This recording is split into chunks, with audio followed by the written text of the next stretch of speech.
أعوذ بالله من الشيطان الرجيم. اقرأ باسم ربك الذي خلق خلق الإنسان من علق اقرأ وربك الأكرم الذي علم بالقلم علم الإنسان ما لم يعلم. بسم الله الرحمن الرحيم. ما كان لبشر أن يؤتيه الله الكتاب والحكم والنبوة ثم يقول للناس كونوا عبادا لي من دون الله ولكن كونوا ربانيين بما كنتم تعلمون الكتاب وبما كنتم تدرسون.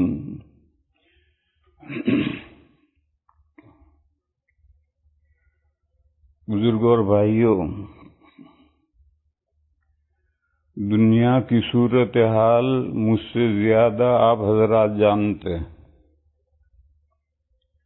اب زمانہ ایسا آ گیا ہے کہ دوسرے کے باغ میں سے پھل کھانا بہت مشکل ہو جائے گا یا ہو گیا ہے. اب ہر ملک کو اپنا چمن خود لگانا ہوگا. آپ جائیں کہ فلاں ساؤتھ افریقہ میں جا کر پھل چنیں گے، دیوبند میں جا کر پھل چنیں گے، فلاں جگہ جا کر پھل کھائیں گے. اب زمانہ ایسا آ گیا ہے یا آ جائے گا کہ آپ کسی دوسرے کے باغ میں سے پھل نہیں کھا سکیں گے. بس ایسی صورت میں ہر ملک کو اپنا چمن خود لگانا ہوگا، اپنا باغ خود آباد کرنا ہوگا. چمن کے لیے مالی بھی چاہیے، باغبان بھی چاہیے. تو باغبان بھی خود ہی پیدا کرنا ہوگا. باغبان بھی دوسری جگہ سے آپ کو نہیں مل سکے گا. آپ کو اپنا باغبان خود ہی تیار کرنا پڑے گا. الحمدللہ برطانیہ اور ساؤتھ افریقہ اس سلسلے میں پیش رو ہیں، کافی آگے نکل گئے ہیں. اور کینیڈا اور امریکہ میں کینیڈا آگے ہے، امریکہ پیچھے. اور جو جتنا جلدی بیدار ہوگا اتنا جلدی کامیاب ہوگا. آج کی گفتگو کا موضوع باغبان کیسے تیار کیے جائیں.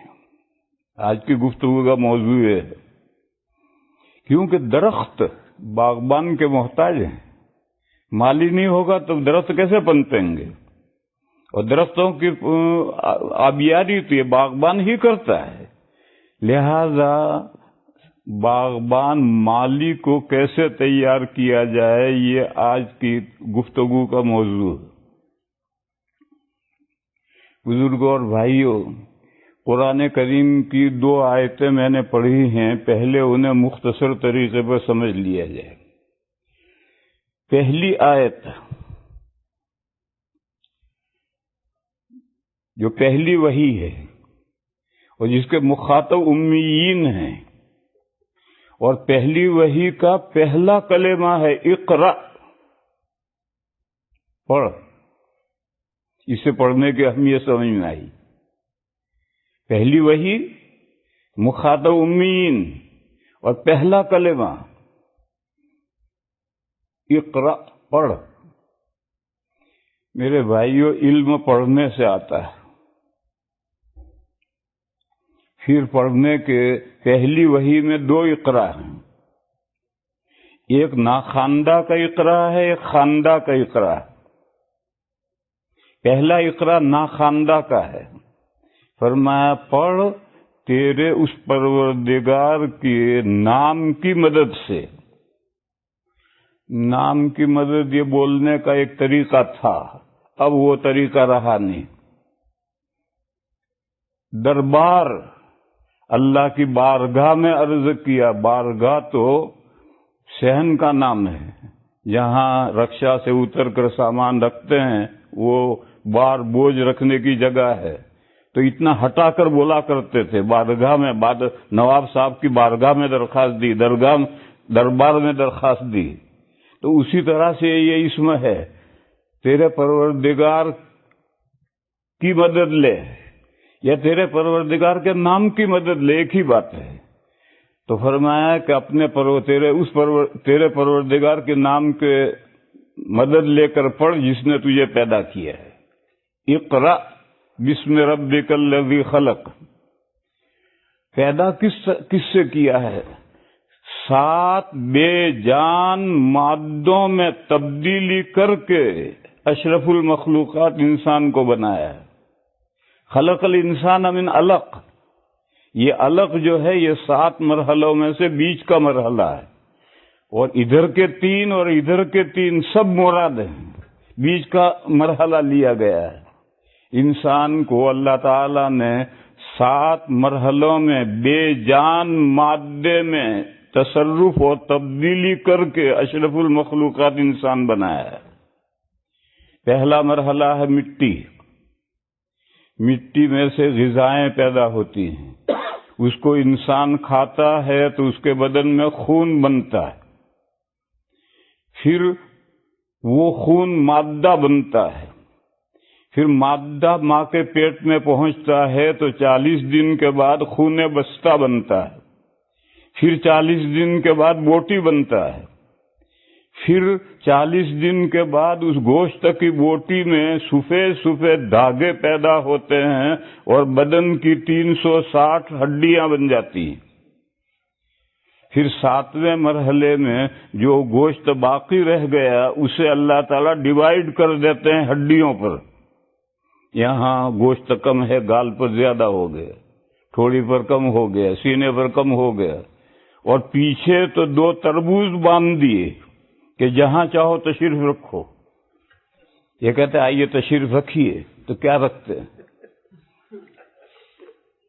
پھر اور نیچے ران پر گوشت زیادہ ہے، پھر پنڈلی پر کم ہو گیا، پھر پیروں پر بالکل ہی نہیں ہوا. یہ 7 مرحلے ہیں. آپ غور کریں، کبھی کسی نے مٹی کو خون بنتے دیکھا؟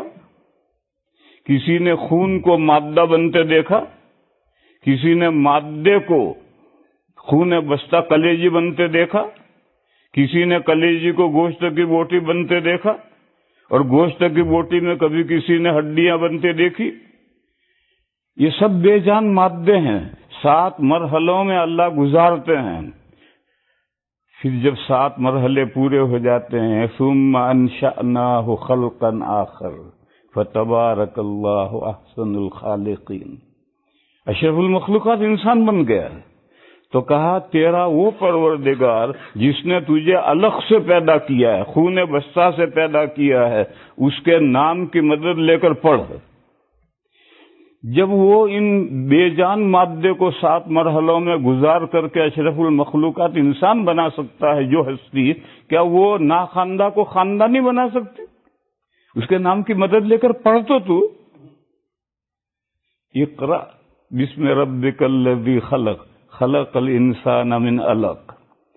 الحمدللہ یہ جو ناخواندہ کا اقرا ہے اس کا تو خوب رواج ہے، لیکن اس سے باغبان تیار نہیں ہوتے، اس سے مالی تیار نہیں ہوتے. پھر اس کے بعد دوسرا اقرا ہے خواندہ کا، اقرا وربک الاکرم. دیکھو کیسا انداز بدل رہا ہے. پڑھ، تیرا پروردگار بڑا سخی داتا ہے. الذی علم بالقلم، وہ تیرا پروردگار جو پین کے ذریعے سے بھی سکھلاتا ہے. یہ خواندہ کا اقرا ہے. اس نے پہلے اقرا میں استعداد پیدا کر لی، اب مطالعہ کرنا ہے. گزرے ہوئے لوگوں نے پین سے جو کچھ لکھا ہے اسے پڑھنا ہے. اللہ تعالیٰ پین سے بھی علم عطا فرماتے ہیں. علم الانسان ما لم یعلم، جو اس نے مدرسے کی زندگی میں نہیں جانا وہ اب مطالعہ کرے گا، اب اسے اللہ تعالیٰ وہ علم عطا فرمائیں گے. یہ دوسرا جو خواندہ کا اقرا ہے، اس میں بہت غفلت چل رہی ہے، اور دو لفظوں نے ہمارے مدرسوں سے نکلنے والے علماء کی ترقی روک دی ہے۔ ایک، میں فارغ ہو گیا، فارغ تو بیت الخلا سے ہوتے ہیں، فاضل دارالعلوم دیوبند، فاضل تو فضول سے بھی ہوتا ہے، کچرے کے معنی میں، ان دو لفظوں نے ہماری ترقی روک دی ہے۔ آپ عرب ممالک میں چلے جائیے، ان کے فارغ کا کوئی تصور نہیں، خریج، آؤٹ، اب نکل کر کے پڑھو، مطالعہ کرو۔ تو اس آیت کریمہ سے معلوم ہوا کہ دو اقرا ضروری ہیں، پڑھنے سے علم آئے گا، اور دو اقرا ہوں گے تو علم آئے گا۔ پہلا ناخواندہ کا اقرا، وہ کہاں تک جانا چاہیے، اس کا میکسیمم کیا ہے، استعداد بن جائے، پہلا اقرا مکمل ہو گیا۔ اب دوسرا اقرا شروع کرنا ہے، اور اس کی کوئی نہایت نہیں ہے۔ اس دنیا میں بھی وہ اقرا چلے گا، قبر میں تو چلے گا یا نہیں چلے گا نہیں معلوم، میدان قیامت میں چلے گا نہیں چلے گا نہیں معلوم، لیکن حضرت شاہ ولی اللہ صاحب علیہ الرحمن نے لکھا ہے کہ جنت میں چلے گا، جنت میں بھی تحصیل علم کا سلسلہ جاری رہے گا، مگر وہاں کوئی کتابیں نہیں پڑھنی ہوں گی۔ جیسے بچہ ہوتا ہے تو بچپن کا علم خود بخود آٹومیٹکلی آتا ہے، اور جوان ہوا تو جوانی کا علم آ جاتا ہے، بڑا ادھیڑ ہوا وہ علم آ جاتا ہے۔ تو جیسے نیچرلی علم بڑھتا رہتا ہے، ایسے جنت میں بھی علم بڑھتا رہے گا۔ اور دلیل وہ حدیث شریف ہے، یقال لقارئ القرآن، حافظ لفظ نہیں ہے، یہ عام غلط فہمی ہے، لقارئ القرآن ہے۔ جو بھی قرآن کریم سے انٹرسٹ رکھتا ہے، دلچسپی رکھتا ہے، خوب قرآن پڑھتا ہے، چاہے ناظرہ پڑھتا ہو، اس سے کہا جائے گا اقرا وارتقی فإن منزلتک عند آخر آیۃ تقرؤها، پڑھتا جا اور چڑھتا جا۔ یہ چڑھنا قائم ہے، جنت کے درجات میں بھی چڑھنا ہے، اور خود علم میں اضافہ ہوگا، علم میں قرآن پڑھتا جائے گا اور علم میں بھی اضافہ ہوتا جائے گا، اور اس کے ساتھ جنت میں بھی درجات بلند ہو جائیں گے۔ علمی ترقی اور جنت کے درجات کی ترقی میں چولی دامن کا ساتھ ہے۔ تو حضرت شاہ ولی اللہ صاحب علیہ الرحمن نے ایک جگہ حجت اللہ میں یہ مضمون لکھا ہے، اور وہاں ایک شعر بھی لکھا ہے، ستبدی لک الایام ما کنت جاہلا ویاتیک بالاخبار من لم تزودی، یہ شعر بھی لکھا حضرت شاہ صاحب نے وہاں۔ وہ مضمون میں بیان کرنے جاؤں گا تو بات دور چلی جائے گی۔ حضرت شاہ صاحب نے فرمایا ہے کہ علمی ترقی جنت میں بھی جاری رہے گی، تو گویا اس کا میکسیمم ہے ہی نہیں، کب تک پڑھنا ہے۔ اکابر کے واقعات میں علامہ ابن تیمیہ کا واقعہ آپ حضرات نے سنا ہوگا، حضرت علامہ انور شاہ کشمیری قدس سرہ کا واقعہ سنا ہوگا۔ کہتے ہیں کہ ابن تیمیہ رحمہ اللہ کو 10 اسحال ہو گئے تھے، اس وقت بھی ان کا مطالعہ جاری تھا، اور بار بار بیت الخلا جانا پڑتا تھا، تو ایک فاضل کو رکھا تھا، جب استنجے کی ضرورت پیش آتی تھی تو وہ کتاب اسے دیتے تھے، اور وہ زور سے پڑھتا تھا اور بیت الخلا میں سنتے تھے۔ پھر جب باہر آتے تھے تو جہاں تک وہ پڑھ چکا ہے وہاں سے آگے مطالعہ شروع کرتے۔ حضرت علامہ کشمیری قدس سرہ کا مشہور واقعہ ہے، آخر میں بواسیر کا دورہ پڑا تھا اور بہت کمزور ہو گئے تھے، اور ڈابھیل جانے کا ارادہ ختم کر کے دیوبند ہی میں قیام کر لیا تھا۔ ان کے سالے بڑے زبردست حکیم تھے، حکیم محفوظ صاحب، انہوں نے حضرت سے کہا حضرت اب آپ مطالعہ نہ کریں، اس کمزوری میں مطالعہ کر رہے تھے۔ تو حضرت نے فرمایا مجھے دلیل سے سمجھا دو کہ کیوں مطالعہ نہ کروں۔ تو اب شاہ صاحب کو دلیل سے کون سمجھائے؟ تو شاہ صاحب نے فرمایا میں تمہیں دلیل سے سمجھاؤں کہ مجھے مطالعہ کرنا چاہیے۔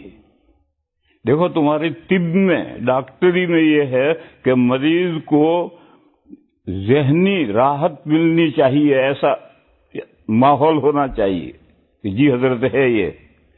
تو کہا مجھے تو پڑھنے ہی سے راحت مل رہی ہے، تم مجھے پڑھنا بند کرو گے تو میں تو مرنے سے پہلے مر جاؤں گا۔ تو حکیم صاحب نے فرمایا کہ حضرت آپ کو اجازت ہے. اور حضرت امام عبداللہ ابن المبارک رحمۃ اللہ علیہ نے تو فرمایا ہے العلم من المہد الی اللحد. تو اس کا میکسیمم ہے ہی نہیں، زندگی بھر پڑھنا ہے، آخری سانس تک پڑھنا ہے. اور جنت میں بھی یہ پڑھنے کا سلسلہ جاری رہے گا، کتابیں پڑھنے کا نہیں ہوگا. نیچرلی قرآن پڑھنا ہے اور باقی نیچرلی علم بڑھتا چلا جائے گا. یہ جو دوسرا اقرا ہے، جو خواندہ کا اقرا ہے، ہمارے فضلاء اس میں بہت کوتاہی کر رہے ہیں. اس کے نتیجے میں مدارس سے نکلنے والے علماء کی کوانٹٹی تو بہت بڑھ گئی. حضرت مولانا تشریف فرما ہے دارالعلوم دیوبند میں. جب میں طالب علم تھا تو 1600 عربی کے طالب علم تھے. آج 4000 سے زیادہ ہیں. 250 دورے میں ہوتے تھے. گزشتہ سال 1119 تھے. تو کوانٹٹی تو بہت بڑھ گئی لیکن کوالٹی گھٹ گئی ہے. اتنی گھٹ گئی ہے کہ اب ہندوستان میں کسی مدرسے میں شیخ الحدیث کا انتقال ہو جائے تو آگے شیخ الحدیث ہے ہی نہیں. اور سارے مدرسے چل رہے ہیں اور سب جگہ پہ اساتذہ پڑھا بھی رہے ہیں اور کارآمد آدمیوں کا قحط الرجال ہو کر کے رہ گیا. کیوں؟ یہ دوسرا اقرا نہ شروع کرنے کی وجہ سے. اور دوسرا اقرا اگر شروع ہوتا تو جتنے آدمی چاہو اتنے تیار ہوتے رہتے، لیکن دوسرا اقرا شروع نہیں کرتے. لہذا میرے بھائی، جو میں کہہ رہا ہوں کہ باغ بھی خود لگانا ہے اور باغبان بھی خود تیار کرنا ہے، اور وہ باغبان تیار ہوگا دوسرا اقرا شروع کرنے. میں نے دوسری آیت پڑھی ہے سورہ آل عمران کی، وہ آیت کریمہ اور ذرا آپ غور فرمائیں. ما کان لبشر ان یؤتیہ اللہ الکتاب والحکم والنبوہ. کسی بشر کے لیے جائز نہیں ہے، کسی بشر کے شایان شان نہیں ہے کہ اللہ اسے آسمانی کتاب دیں، حکمت دیں، نبوت دیں، پھر وہ نبی لوگوں سے کہے کونوا عباد لی، میرے بندے بن جاؤ. یہ کسی بشر کے شایان شان ہے ہی نہیں. بس عیسیٰ علیہ السلام لوگوں سے کہیں کونوا عباد لی، کیسے ہو سکتا ہے؟ جب اللہ آسمانی کتاب کسی بشر کو دیں گے، حکمت بھی دیں گے اور نبوت بھی دیں گے، تو وہ لوگوں سے کیا کہے گا؟ وہ کہے گا کونوا ربانیین، اللہ والے بن جاؤ، میرے بندے نہیں بنو، اللہ والے بن جاؤ. یہ جو ربانیین لفظ ہے، اس کی تفسیر حضرت ابن عباس رضی اللہ تعالی عنہما سے بخاری شریف میں مروی ہے. انہوں نے فرمایا ربانیین علماء حکماء فقہاء. میں نے تھوڑی اس میں ترتیب بدلی. حضرت کے الفاظ یہ ہیں علماء حکماء فقہاء. میں نے فقہاء کو پہلے لیا ہے. علماء فقہاء حکماء.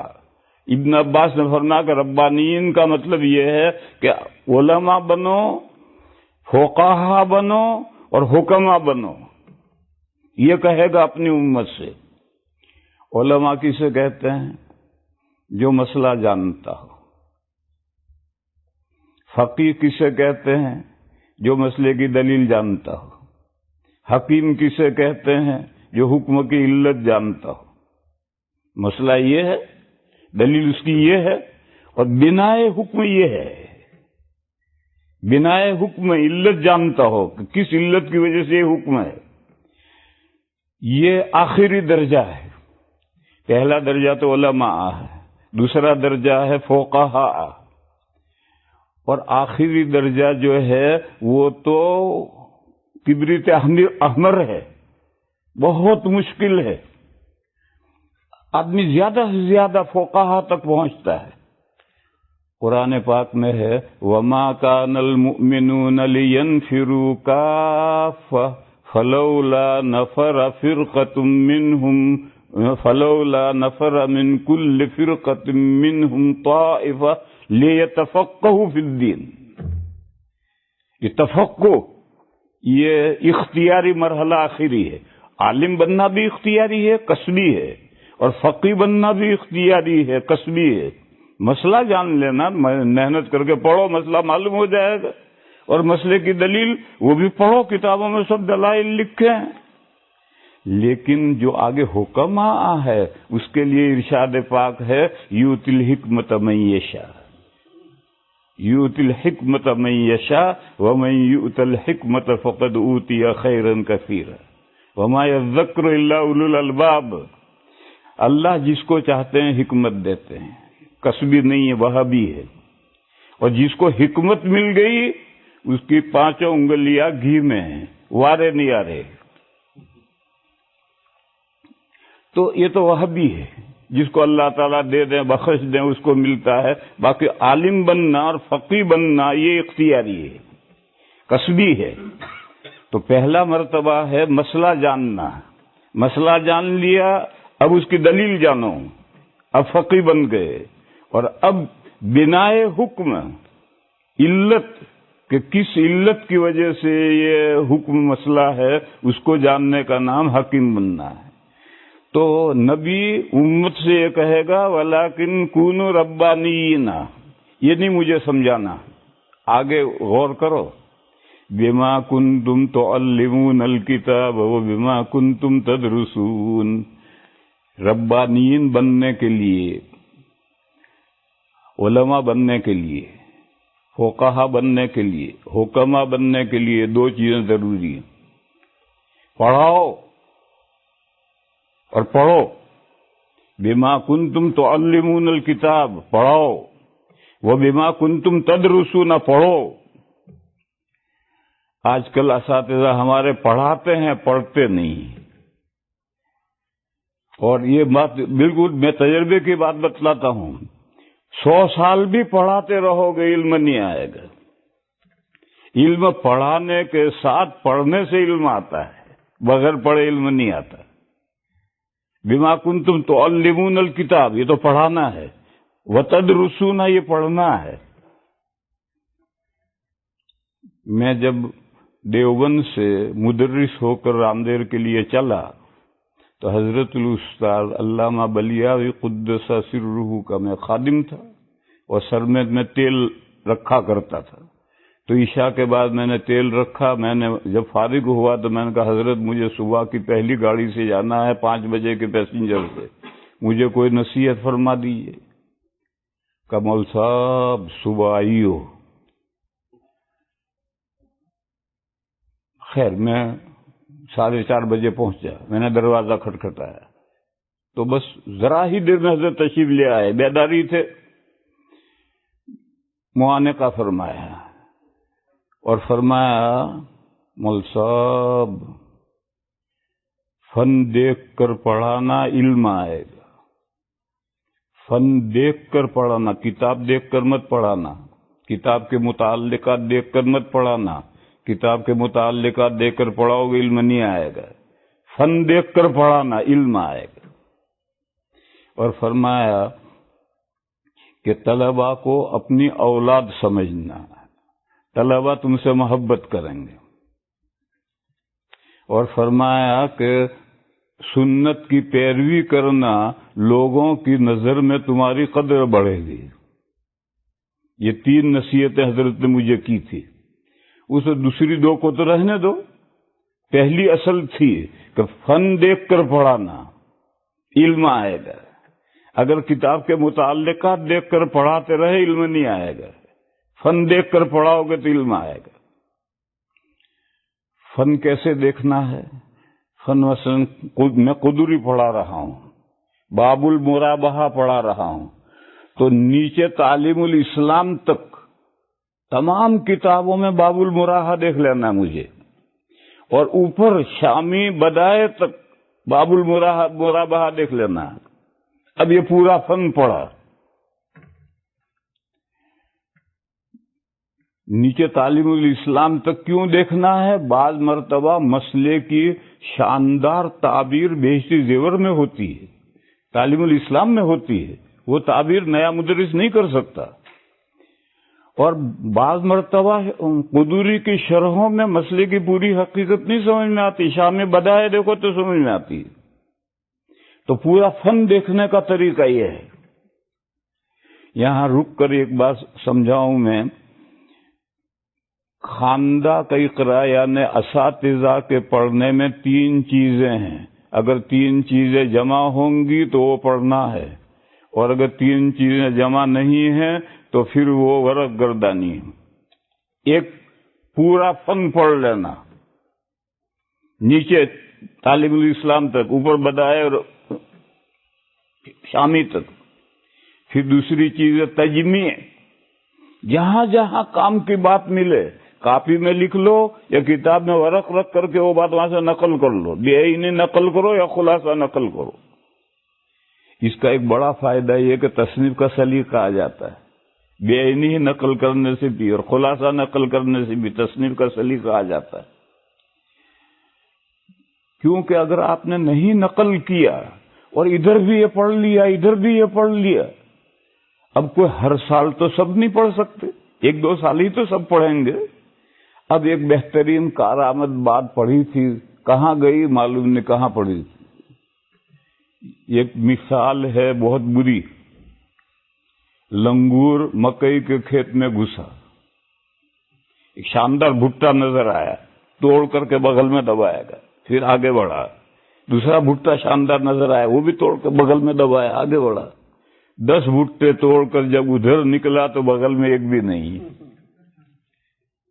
بڑی کارآمد بڑی شاندار باتیں پڑھی تھی، کہاں پڑھی تھی معلوم نہیں، بغل میں ایک بھی بھٹا نہیں.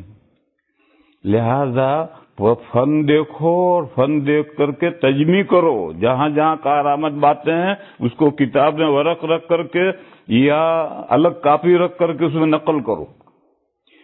پھر تیسری چیز ہے استنتاج. جو کچھ پڑھا ہے اس کے ڈانڈے آپس میں ملاؤ اور ملا کر کے نئے نئے نتیجے نکالو، تب علم بڑھتا ہے. ماضی میں آج ہر فن جہاں پہنچا ہوا ہے یہ گزرے ہوئے لوگوں کے استنتاج کے نتیجے میں پہنچا ہے. اگر وہ غور و فکر کر کے فن کو آگے نہ بڑھاتے تو جہاں تھا وہیں رک جاتا. تو علماء کے جو خواندہ کا اقرا ہے، خواندہ کے اقرا میں یہ 3 چیزیں ہیں. پورا فن دیکھو، اس میں سے کارآمد باتیں نوٹ کرو اور پھر اس میں غور و فکر کرو، اور غور و فکر کر کے جو نئے نتیجے نکل سکتے ہیں وہ نئے نتیجے نکالو. اس طرح سے آدمی جب پڑھے گا، پڑھانے کے ساتھ دیکھو پڑھانے کا موقع نہ ملے تو گھر بیٹھ کر کے مطالعہ بہت مشکل ہے. ہمارے حضرت جو ہیں وہ تو گھر بیٹھ کے مطالعہ کر رہے ہیں، رات دن کر رہے ہیں، لیکن ہر ایک کے لیے بہت مشکل ہے، بغیر کوئی سبب چاہیے. لہذا بما کنتم تعلمون الکتاب تو ہے، اس کے ساتھ ہے وتدرسون بھی ہے. پڑھاؤ بھی اور پڑھانے کے ساتھ پڑھو بھی، تو علم بڑھے گا. اور علم بڑھتے بڑھتے بڑھتے ایک وقت آئے گا کہ کارآمد آدمی بن جائے گا. اور یشار الیہ بالاصابع، فلاں آدمی حدیث کا ماہر ہے، فلاں آدمی فقہ کا ماہر ہے، فلاں آدمی منطق کا ماہر ہے، فلاں آدمی یہ ہے. اسی پڑھانے ہی کے سلسلے میں ایک بات اور عرض کروں.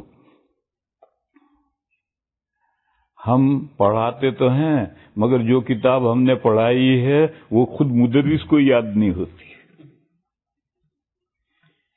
میں نے ہدایت النحو پڑھائی اور 3 سال سے پڑھا رہا ہوں، 3را سال پڑھایا اور مجھے ہدایت النحو یاد نہیں، تو مجھے کیا حق پہنچتا ہے اپنے طلباء کا امتحان لینے کا؟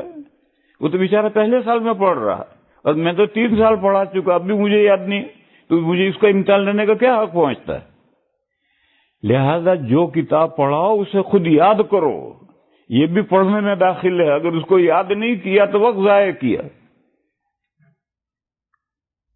میں جب مدرس ہو کر راندیر گیا تو مجھے نور الانوار بھی ملی تھی، اور اصول فقہ ہمارے ہر طالب علم کا کمزور ہوتا ہے، جیسے علم صرف کمزور ہوتا ہے، نہ ہو تو جانتا ہے ہمارا طالب علم صرف کمزور ہوتا ہے، ایسے ہی اصول فقہ بھی کمزور ہوتا ہے، اور اصول حدیث اور اصول تفسیر میں اگر کمزور ہو تو بھی گاڑی چلتی رہے، بغیر اصول تفسیر کے بھی گاڑی چلتی ہے، بغیر اصول حدیث کے بھی گاڑی چلتی ہے، لیکن اصول فقہ کے بغیر فقہ کی گاڑی نہیں چل سکتی، اور ہمارا ہر طالب علم اصول فقہ میں کمزور ہوتا ہے، تو میں بھی کمزور تھا، اور نور الانوار پڑھانے کے لیے ملی تو میں 7 دن مطالعہ آگے رکھتا تھا، اور ہر سبق کو کاغذ پر لکھتا تھا، بہت تفصیل سے پورا سبق لکھتا تھا،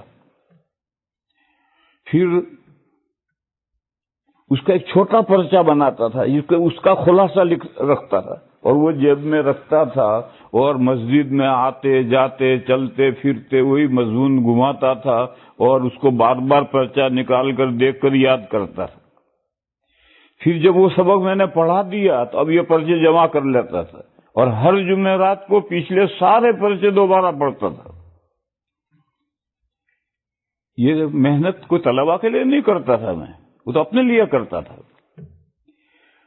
تو جو کتاب پڑھاتا ہے آدمی اس کو یاد کرنا ہے، اگر اس کو یاد نہیں ہے تو اس نے طلبہ کو اس کا فیض نہیں پہنچے گا، اس کو خود اگر کتاب یاد ہے تو فیض پہنچے گا۔ راندیر ہی میں ترمذی بھی پڑھاتا تھا، تو اتنی کتاب رٹ کر جاتا تھا کہ ترمذی سامنے رکھے بغیر ترمذی پڑھاتا تھا۔ میں سورہ فاتحہ کی طرح سے عبارت تو نہیں پڑھ سکتا تھا، لیکن طالب علم غلطی کرے تو میں فوراً پکڑتا تھا، کیونکہ میں اتنی رٹ کر آیا تھا۔ ہدایہ آخرین بھی میں پڑھاتا تھا تو اتنی رٹ کر جاتا تھا عبارت، کتاب سامنے رکھے بغیر پڑھاتا تھا۔ کتاب سامنے کیوں نہیں رکھتا تھا؟ میں اپنے خود اعتمادی پیدا کرنے کے لیے میں کرتا تھا۔ اتنی کتاب یاد کرو تو پڑھا، اور اگر آپ نے مطالعہ کیا، جا کر طالب علموں کو بے وقوف بنائے، خود بھی سمجھے نہیں اور طالب علموں کو سمجھا دیا، خود تو سمجھے نہیں اور طالب علموں کو سمجھا دیا، تو اس سے تو کبھی بھی علم نہیں آئے گا۔ اس لیے اس بات کو اچھی طرح سے سمجھنا چاہیے کہ اس وقت پوری دنیا میں، دنیا سے میری مراد ایشیا، پورے ایشیا میں دوسرا اقرا ہمارے فضلہ شروع ہی نہیں کرتے ہیں، مدرسوں میں پڑھاتے ہیں مگر پڑھتے نہیں، اس کے نتیجے میں قحط الرجال ہے۔ دارالعلوم دیوبند میں 1100 طلبہ ہیں، 1100 طلبہ کا سبق ہوتا ہے یا واعظ کی مجلس ہوتی؟ بہترین جماعت 30 طالب علموں کی ہوتی ہے، زیادہ سے زیادہ 50 تک نپ سکتے ہیں، اس سے زیادہ نہیں نپ سکتے۔ حضرت علامہ کشمیری قدس سرہ کے زمانے میں دوہرے کی جماعت 35 طالب علموں تک پہنچی تھی، اور ان کے پڑھائے ہوئے ہیرے نکلتے تھے۔ بعد میں دن بدن صورتحال کمزور ہوتی چلی، اور اس کی وجہ یہ تھی کہ حضرت شاہ صاحب سبق تشریف لاتے تھے، چوکی ووکی ہوتی نہیں تھی اس زمانے میں، بیٹھ گئے، تھوڑی دیر سر جھکائے رہتے تھے، پھر سر اٹھاتے تھے اور فرماتے تھے حسبنا اللہ ونعم الوکیل۔ یہ تقیہ کلام تھا حضرت کا۔ پھر یہاں سے طالب علموں کو دیکھنا شروع کرتے تھے،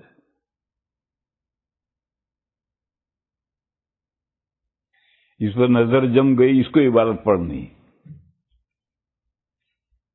جس پر نظر جمی ہے اسے عبارت پڑھنی۔ اگر وہ کوئی ایسی غلطی کرتا جو دورے کے طالب علم سے ہو سکتی تو حضرت فرماتے تھے مولوی صاحب دیکھ کر پڑھو، وہ جو کانا گزرا ہے اس کی خبر آئی، بتلاتے ہیں۔ اور اگر ایسی غلطی کرتا کہ جو دورے کے طالب علم سے نہیں ہونی چاہیے تو حضرت فرماتے تھے جاہلین دیکھ کر پڑھو۔ اب کہتے ہیں جاہلین دیکھ کر پڑھو، اگر وہ چوکنا ہو گیا اور فوراً سے غلط نکال دی ٹھیک ہے، نہیں نکالی تو سمجھاتے تھے۔ اگر ایک دن کے سبق میں ایسی غلطی تیسری مرتبہ آتی ہے تو حضرت روک دیتے تھے، اور جو فن اس کا کمزور ہوتا تھا پرچہ لے کر اسی کو کہتے تعلیمات میں جاؤ، تعلیمات میں لے کر گئے، اس طالب علم کو دوہرے سے قافیہ کی جماعت میں اتار دیا۔ اب 3 سال پڑھ کر کے جب آتا تھا تو کندن بن کر کے آتا تھا۔ تو شاہ صاحب کے جو پڑھائے ہوئے ہیرے تھے وہ ایسے تھے، ہر آدمی لرزہ بر اندام رہتا تھا کہ کل معلوم نہیں کس پر نظر جمے، اسی کو پڑھنا ہے۔ اب یہ تربیت تو 30 طالب علموں 35 طالب علموں میں ہو سکتی، زیادہ سے زیادہ 50 طالب علموں میں ہو سکتی، 1150 میں کہاں سے ہوگی؟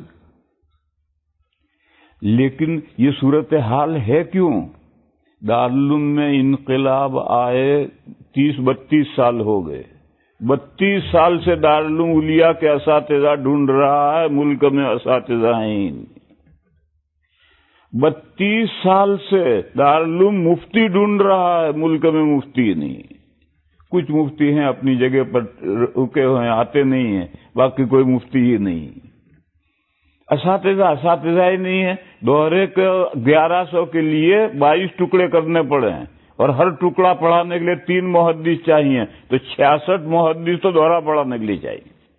کہاں سے 66 محدث لائیں؟ ایک محدث نہیں ہے جو دارالعلوم کے شان آ کر دوہرا پڑھا ہے۔ اور مدرسے سب آباد ہیں، سبھی مدرسوں میں میزان سے لے کر دورے تو سب کی تعلیمات ہو رہی ہے، اور رجال کار کا فقدان ہے۔ اس لیے میرے بھائیوں، آدمی بھی یہیں تیار کرنے پڑیں گے، اور وہ آپ ہی حضرات ہیں جو تیار ہوں گے۔ اب دوسری جگہ سے باغبان نہیں آنے کا، باغبان ملنے کا بھی نہیں۔ لہذا اس ملک میں جو صورتحال ہے، میں نے کہا امریکہ سے یہ ملک بہتر ہے۔ برطانیہ اور ساؤتھ افریقہ تو بہت آگے نکل گیا، لیکن امریکہ سے یہ ملک بہرحال آگے ہے، اور اللہ کا فضل ہے کہ دن بدن یہاں علمی کام بڑھتا چلا جا رہا ہے، مگر اس کی کمی ہے۔ اگر اساتذہ کما حقہ کتابوں سے واقف نہیں ہوں گے تو جو نسل ہم تیار کریں گے وہ نسل کیسی ہوگی؟ بہرحال کتاب تو پوری ہو جائے گی، نصاب بھی پورا ہو جائے گا، مولوی بھی بن جائے گا، لیکن جو مقصد ہے وہ مقصد حاصل نہیں ہوگا۔ تو اس دوسری آیت کریمہ میں یہی مضمون ہے کہ صرف پڑھانے سے، صرف لفظ نہ بھولیو، صرف پڑھانے سے علم نہیں آئے گا، کبھی بھی نہیں آئے گا۔ اگر صرف پڑھانے سے علم آتا تو سارے مدرسے میں پڑھا رہے ہیں اساتذہ، رجال کار مہیا ہوتے، نہیں ہے مہیا۔ 7 مدرسوں کے میرے پاس اسٹینڈنگ آرڈر ہیں، شیخ الحدیث دو، کہاں سے دوں؟ کوئی ہے ہی نہیں۔ حضرت سے پوچھو وہاں شیخ الحدیث نہیں رہا تو ڈھونڈ کے حضرت تک گئے، کوئی شیخ الحدیث نہیں ملا۔ پھر کسی نے کسی کو تو بخاری پکڑا نہیں ہے، کسی نے کسی کو بخاری پکڑا نہیں ہے، لیکن جو اس کے حق ادا کر سکے شان تو آدمی نہیں ہے۔ اس لیے بزرگوں اور بھائیوں، صرف پڑھاؤ مت، پڑھانے کے ساتھ اپنے آپ کو بناؤ، اور اپنے آپ کو بنانے کے لیے یہ ترتیب ہے کہ پورا فن پڑھو، جو کتاب پڑھاتے ہو اسے یاد کرو، تجمی کرو، اکٹھا مضامین کرو، اور غور و فکر کر کے نتیجے نکالو اور فن کو آگے بڑھاؤ۔ اور طلباء کے پڑھنے میں بھی 3 چیزیں ہیں، اگر وہ 3 چیزیں طلباء میں جمع ہیں تو وہ طلباء پڑھ رہے ہیں، ورنہ مدرسے میں پڑھے ہیں۔ ایک مرتبہ حضرت الاستاذ علامہ بلیاوی قدس سرہ کے سر میں تیل لگا رہا تھا، اور کوئی پتہ نہیں کیا مناسبت پیدا ہوئی، حضرت تیل لگاتے ہوئے بات نہیں کرتے تھے۔ ایک دن میں نے کوئی بات پوچھی تو حضرت نے مول صاحب سر میں تیل کیوں رکھتے ہیں؟ میں نے فوراً کہا حضرت غلطی ہو گئی، آئندہ نہیں کروں گا۔ اس لیے کبھی تیل لگاتے ہوئے میں کوئی بات نہیں پوچھتا تھا، کیونکہ تیل تو اس لیے کہ راحت ملے، نیند نہ آئے، اور باتیں کرتا رہے گا تو تیل لگانے میں کیا فائدہ ہوگا۔ لیکن کبھی کبھی حضرت خود بولتے تھے۔ وہ ایک دن حضرت نے فرمایا، مول صاحب دارالعلوم میں 3 طرح کے طالب علم ہیں۔ ان کے حضرت کیا ہیں؟ کہنے لگے پڑھنے والے ہیں اور وہ تھوڑے ہیں، اور جب تک یہ طلبہ دارالعلوم میں ہیں دارالعلوم چلتا رہے گا، اور دارالعلوم میں بڑی تعداد پڑھنے والوں کی ہے۔ وہ دارالعلوم میں پڑھے ہیں، پڑھتے نہیں ہیں، امتحان کھانا بند نہ ہو جائے اس کے بقدر پڑھنا، یہ کوئی پڑھنا نہیں۔ وہ کیوں پڑھے ہیں دارالعلوم میں؟ جیسے ہمارے حفظ کلاس میں بچے جو حفظ کرنے بیٹھتے ہیں وہ اپنے لیے نہیں حفظ کر رہے، ابا کے لیے کر رہے ہیں، اور جس دن حفظ پورا ہوا اور ابا کو بتلایا کہ ابا میں حافظ ہو گیا، اور ابا مطمئن ہو گیا کہ میرا تاج ریزرو، تو اس نے قرآن اٹھا کر 7ویں طاق میں رکھ دیے، اب کبھی بھولے سے بھی نہیں پڑھے گا۔ اب ابا چاہتا ہے کہ بیٹا عالم بن جائے، مولوی کلاس میں بیٹھ جائے، تو اس کی دنیا بھی سنور جائے، دین بھی سنور جائے، اور آدھی جنت مجھے مل جائے، تو اب اسے مدرسے میں ڈالا، عالم کلاس میں بٹھایا۔ بچہ جب حفظ کر رہا تھا تو وہ نادان تھا، بچہ تھا، استاد سختی کرتا تھا، باپ گھر میں ٹھہرنے نہیں دیتا تھا، تو حافظ ہو جاتا تھا۔ 100 بچے بیٹھتے تھے تو 90 حافظ ہو جاتے تھے، 10 اٹھ جاتے تھے۔ لیکن اب تو سبزہ آغاز ہو گیا، داڑھی آنی شروع ہو گئی، اب استاد سختی نہیں کر سکتا، اور باپ گھر میں ٹھہرنے نہیں دیتا، اب مدرسے میں پڑھا ہے، استاد سختی تو کر نہیں سکتا۔ اور اب تو زمانہ ایسا آ گیا ہے کہ پوری دنیا میں طالب علموں پر سختی کرنا قانوناً ممنوع ہو گیا ہے، اور سختی نہیں کر سکتے، اور اس کو خود تو کچھ پڑھنا نہیں ہے، ابا کے لیے مولوی بننا ہے، تو وہ 8 سال مدرسے میں پڑھا رہتا ہے۔ پھر جب وہ دورے سے فارغ ہوتا ہے تو اب سوچتا ہے کیا کروں، انگریزی پڑھوں، کمپیوٹر سیکھوں، فلاں امتحان دوں، یہ کروں وہ کروں، اب وہ اپنی لائن سوچتا ہے۔ اور یہ جو پڑھا تھا وہ تو ابا کے لیے پڑھا تھا، تو یہ سب میں تفصیل کر رہا، حضرت نے فرمایا تھا، حضرت نے فرمایا کہ بڑی تعداد ان طلباء کی ہے جو مدرسے میں پڑھے ہیں، اور کچھ طلباء ایسے ہیں جو مدرسے میں پل رہے ہیں۔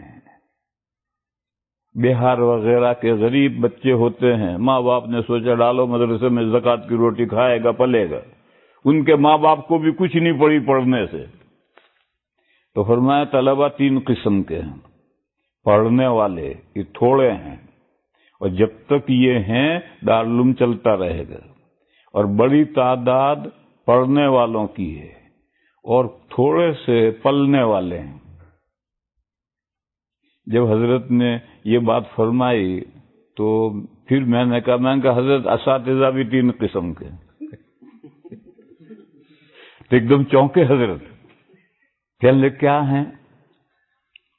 میں نے کہا حضرت بعض اساتذہ تو وہ ہیں رات بھر مطالعہ کرتے ہیں اور صبح سارا ہمارے سامنے طے کر دیتے ہیں کہ لو رات کو میں نے اتنا مطالعہ کیا ہے، اب ہماری سمجھ میں کچھ نہیں آتا کہ اس کی تقریر میں سے 2 گھنٹے کی تقریر میں سے ہمارے کام کی کیا بات ہے، ہمارے لیے بیکار کیا بات ہے، وہ رات میں جتنا پڑھا تھا انہوں نے سو لا کر طے کر دیا۔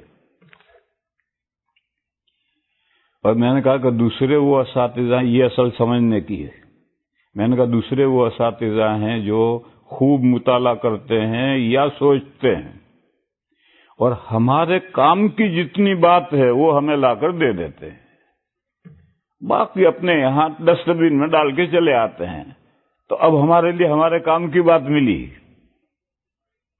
یہ سمجھنے کی بات ہے، جتنا مطالعہ کرو اتنا طالب علم کو مت بتاؤ، غور و فکر کرو کہ طالب علم کے کام کی بات کتنی ہے، اتنی لے جا کر اسے بتاؤ۔ اور میں نے کہا کہ تیسرے وہ اساتذہ ہیں جو سبق میں آتے ہیں مطالعہ کیے بغیر آتے ہیں اور ناک کی ڈنڈی پر چشمہ ٹکاتے ہیں، اور جب طالب علم عبارت پڑھتا ہے تو یوں حاشیہ دیکھتے ہیں،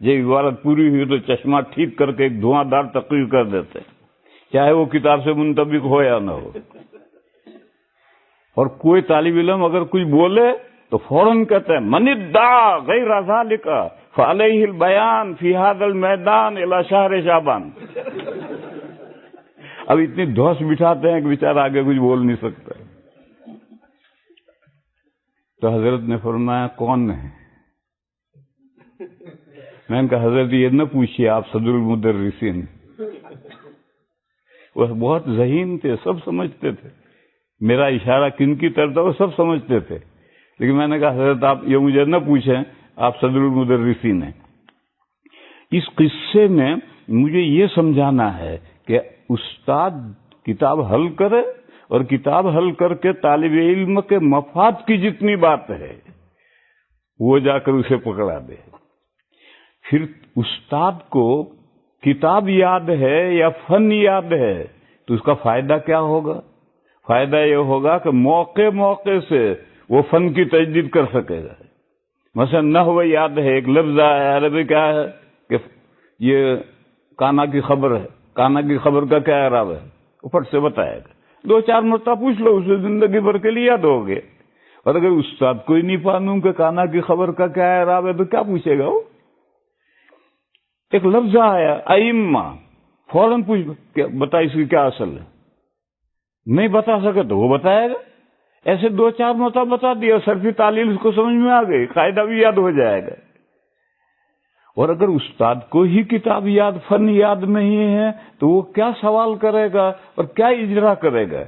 فن کا کیسے اجرا ہوگا؟ اجرا کرنے کے لیے ضروری ہے کہ استاد صاحب فن ہو، اس کو فن پورا یاد ہو۔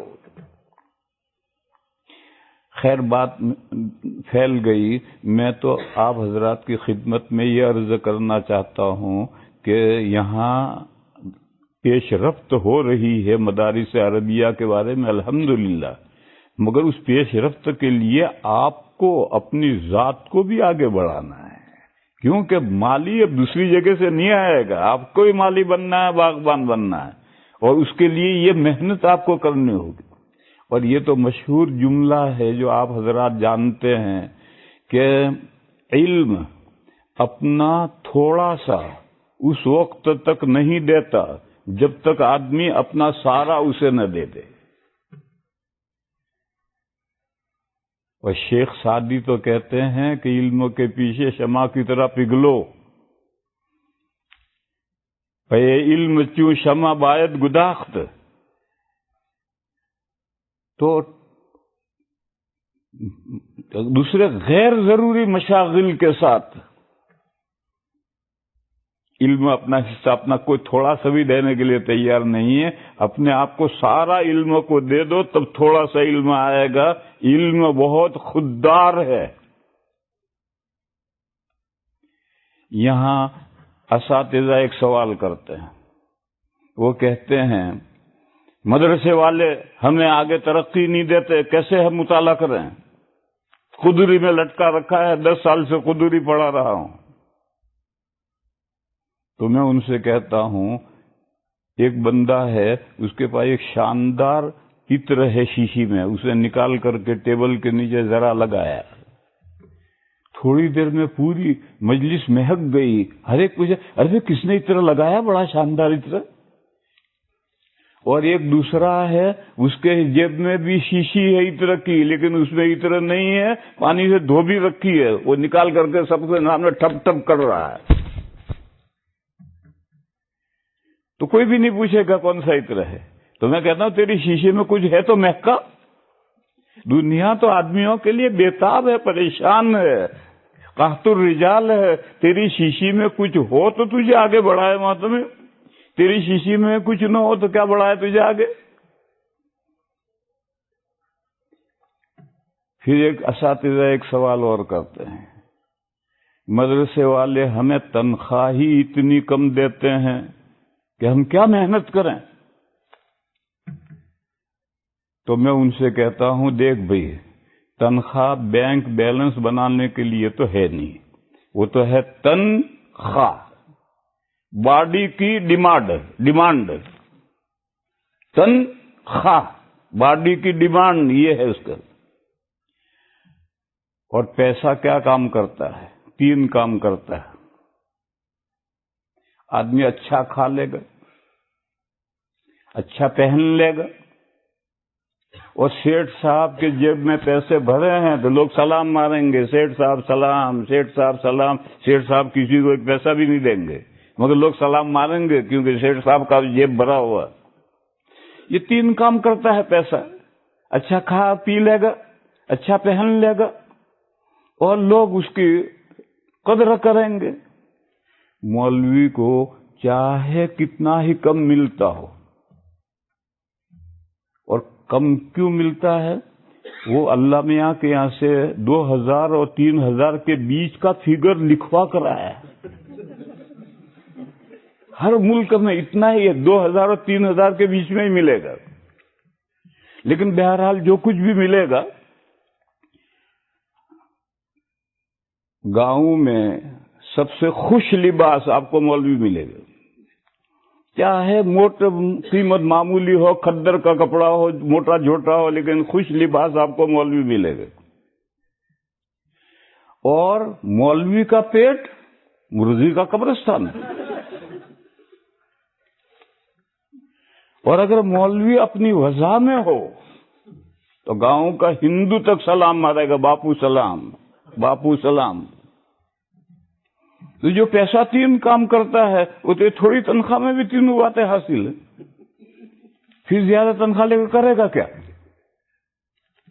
اور میرے بھائیوں سنو، یہ تو ملت کا احسان ہے کہ وہ 2-3 ہزار دیتی ہے، اگر نہ دیتی تو بھی ہمارا فریضہ تھا کہ ہم دین کا کام کرتے، ہمارا فریضہ تھا۔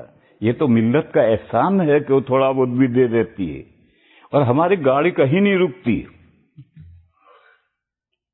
مجھے دوستوں نے بتلایا، نام میں نہیں جانتا کسی کا، فلاں مدرس ہے، امام ہے، اس کے پاس 50,000 کی گاڑی ہے، فلاں امام ہے، اس کے پاس 50,000 کی گاڑی ہے، فلاں امام، گاڑی کا نام بھی لیا تھا میں، وہ نام بھی نہیں جانتا، فلاں امام ہے۔